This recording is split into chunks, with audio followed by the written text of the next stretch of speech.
Bismillahirrahmanirrahim. Assalamualaikum warahmatullahi wabarakatuh. Alhamdulillah, wassalatu wassalamu ala rasulillah wa ala alihi wa sahbihi wa mawala, amma ba'd. Rabbi yassir wa la tu'assir, Rabbi tamim bil khair. Kaum muslimin yang muliakan Allah subhanahu wa ta'ala, pada kesempatan kali ini kita ingin juga menyampaikan problem yang terjadi di tengah masyarakat kita, yaitu tentang mengucapkan Sayyidina, tentang kalimat Sayyidina dalam bersalawat kepada baginda Rasul sallallahu alaihi wasallam. Jamaah melakukan Allah subhanahu wa ta'ala, pertanyaannya, betulkah menambahkan Sayyidina dalam bersalawat itu dilarang?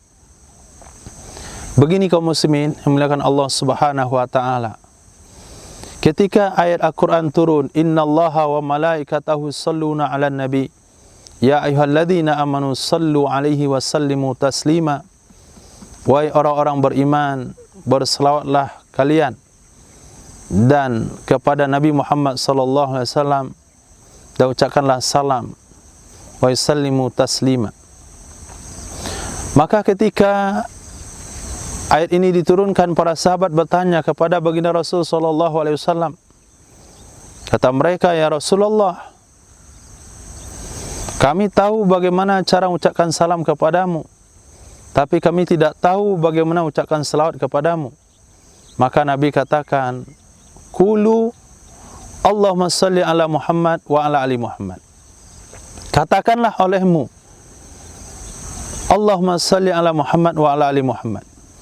Ini adalah hadis yang kesalahpahaman dalam hadis ini menyebabkan pendapat-pendapat yang keliru itu muncul di tengah masyarakat. Apa kata mereka? Qulu, perintah Nabi, katakanlah oleh kalian Allahumma salli ala Muhammad wa ala ali Muhammad. Artinya tidak boleh menambahkan perintah, tidak boleh menambahkan apa yang diperintahkan oleh baginda Rasul sallallahu alaihi wasallam. Penambahan itu dianggap sebuah pelanggaran, sehingga menambah kalimat Sayyidina hukumnya tidak boleh. Inilah pemahaman yang muncul, pemahaman yang begitu simple. Asbab kegagalan paham gara-gara memahami satu hadis saja, anti mazhab, tidak mau mengikuti pemahaman salafun saleh, walaupun mereka mengaku salafun saleh. Bagaimana pemahaman ulama salaf melihat kepada kejadian yang sama ketika perjanjian Hudaybiyah? Baginda Rasul sallallahu alaihi wasallam meminta kepada Sayyidina Ali bin Abi Thalib menulis surat perjanjian. Di sana dikatakan ini adalah perjanjian dari Muhammad Rasulillah. Itu kalimatnya, Muhammad Rasulillah. Pada saat itu dari pihak Quraisy, yaitu Sayyidina Suhail bin Ammar, waktu itu masih non-muslim, masih kafir, mengatakan, wahai Muhammad, kalau kami yakin engkau adalah Rasul, kami tidak akan usir kamu, tapi tulislah dari Muhammad bin Abdullah. Maka ketika itu Sayyidina Rasul memerintahkan kepada Sayyidina Ali bin Abi Thalib untuk menghapus kalimat Rasulillah. Sayyidina Ali tidak mau menghapusnya. Sayyidina Ali tidak mau menghapusnya. Apakah Sayyidina Ali tidak paham dengan perintah baginda Rasul sallallahu alaihi wasallam? Sangat paham sekali. Para sahabat yang paling paham dengan perintah, tapi kenapa beliau tidak mau menghapusnya? Yang pertama. Yang kedua, ketika sebuah kejadian, Sayyidina Rasul datang kepada suatu suku yang ada persengketaan, sehingga ketika waktu zuhur masuk atau waktu asar masuk, Sayyidina Bilal bin Rabah datang kepada Sayyidina Abu Bakar, wahai Abu Bakar, maukah engkau mengimami solat? Kalau mau saya akan iqamah. Sayyidina Abu Bakar menyanggupinya. Ketika solat berlangsung, datanglah Sayyidina Muhammad sallallahu alaihi wasallam. Ketika Sayyidina Muhammad datang, maka pada saat itu Sayyidina Abu Bakar mundur ke belakang. Ketika Sayyidina Abu Bakar mundur, Nabi mengisyarat untuk tetap di tempat, tapi Sayyidina Abu Bakar tetap mundur. Sayyidina Abu Bakar tetap mundur. Begitu juga ketika Sayyidina Rasul SAW pergi ke satu tempat untuk mendamaikan ada suku yang bersengketa di Madinah. Pada saat itu sudah masuk waktu solat, sehingga Sayyidina Bilal katakan pada Sayyidina Abu Bakar, Abu Bakar, bersediakah engkau mengimami solat? Maka Sayyidina Abu Bakar menyanggupinya. Ketika solat berlangsung, datanglah Sayyidina Rasul SAW. Pada saat itu Sayyidina Abu Bakar mundur. Kemudian Nabi katakan, Nabi isyarat untuk tetap di tempat. Sayyidina Abu Bakar tetap mundur. Selesai solat, Nabi berkata kepada Sayyidina Abu Bakar, "Wahai Abu Bakar, apa alasanmu? Kenapa kamu tidak tetap di tempat melanjutkan solat sebagai imam ketika aku isyaratkan?" Apa kata Sayyidina Abu Bakar? Tidak pantas bagi putra Abi Quhafah berdiri di depan baginda Rasul SAW. Apakah Sayyidina Abu Bakar tidak paham untuk melaksanakan perintah baginda Rasul SAW?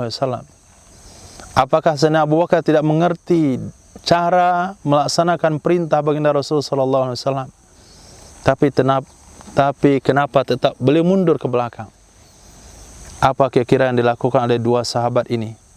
Sayyidina Ali tidak mau mencoret kalimat Rasulullah dalam surat perjanjian tersebut ketika diperintahkan Rasulullah. Sayyidina Abu Bakar tidak mau melanjutkan solat sebagai imam ketika diperintahkan oleh baginda Rasulullah SAW. Inilah pemahaman para sahabat. Adab kepada Rasul jauh lebih utama pada menjalankan perintahnya. Nah, beginilah pemahaman salafun saleh. Memang diperintahkan oleh Nabi mengatakan Allahumma salli ala Muhammad. Tapi adab menuntut kita untuk mengatakan Allahumma salli ala Sayyidina Muhammad wa ala ali Sayyidina Muhammad. Kemudian di dalam Al-Quran Allah katakan kepada Nabi Yahya, wa kana sayyidan wa hasura. Yahya itu adalah seorang sayyid. Nabi Yahya tidak termasuk Nabi Ulul Azmi. Fasbir kama sabara ulul azmi minar rusul. Nabi Yahya tidak masuk. Tapi Nabi Yahya dikatakan oleh Allah sayyidah. Kemudian ketika terjadinya penyerahan atau kekalahan daripada Bani Quraiza, maka Bani Quraiza meminta keputusan diserahkan kepada Sayyidina Mu'adz bin Jabal. Sayyidina Sa'ad bin Mu'adz. Maka ketika itu Sayyidina Sa'ad bin Mu'adz sedang dirawat di Masjid Nabawi. Kemudian beliau dihadirkan ke perkampungan Bani Quraiza. Ketika beliau datang, apa kata Nabi SAW kepada sahabat? Kumu ila sayyidikum. Berdirilah kalian, sambut sayyid kalian. Ketika Allah katakan sayyid kepada Nabi Yahya, ketika Nabi katakan sayyid kepada Sayyidina Sa'ad bin Mu'adz, maka baginda Rasul SAW adalah seorang Nabi yang layak untuk dikatakan sayyid. Dalam hadis sahih, dalam sebuah hadis secara sharih, Nabi katakan, Ana sayyidu waladi Adam wala fakhar. Aku adalah sayyidnya anak cucu Adam, dan bukan untuk membanggakan diri. Kaum muslimin menekan Allah Subhanahu wa taala. Inilah dasar ahli sunnah wal jamaah. Kenapa mereka menambahkan sayyid di dalam salawat mereka? Allahumma salli ala Sayyidina Muhammad wa ala ali Sayyidina Muhammad. Ketika itu mereka katakan boleh mengatakan sayyid, tapi jangan dalam salat. Dalam salat tidak boleh. Kenapa tidak boleh? Karena ada hadis mengatakan wala tusayyiduni fi salatikum. Kaum muslimin, ini hadis maudhu', hadis palsu, tidak bisa menjadi dasar. Tapi mereka ketika hadis itu palsu, asal berpihak kepada pendapatnya, mereka dukung, mereka pakai. Mereka salahkan kita dalam menggunakan hadis dhaif. Mereka salahkan kita dalam menggunakan hadis-hadis dhaif. Tapi sementara mereka gunakan hadis palsu ini karena sejalan dengan pemikirannya. Lihat, ada buku karangan Salafi di Indonesia, kesalahan-kesalahan dalam sholat.